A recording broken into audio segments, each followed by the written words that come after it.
بسیاری از مردم به خصوص در کشورهای غربی شما رو بن لادن کرد میخونن.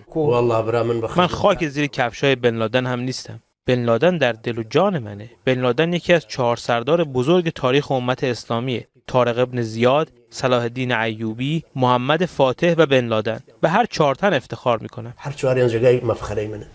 القاعده‌ای که رهبرش بن لادن بود در بازار محلی شیعه نشین کراده بغداد در شب عید کامیون بمبگذاری شده رو میان روزه‌داران منفجر میکنه و من میگم این دروغه. صدها نفر رو میکشه. این جوان مردیه؟ میگه کار اونا نبوده، کار داعش نبوده؟ نمیدونم. حمله 11 سپتامبر کار اونا نبود؟ کتاب نروژی درباره 11 سپتامبر هست که میگه آمریکا 32 برابر انتقام گرفت.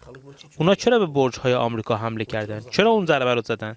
برای اینکه اونا احساس انسان‌های مقابل خودشون رو درک کنن. این اسلام اگر موفق بشه، همون گونه که در اندلس برای 600 سال غرب رو افسار زد، مثل خر و سگ اونها رو مهار کرد، پس از پایان سلطه اسلام این حرکت استعماری شکل گرفت.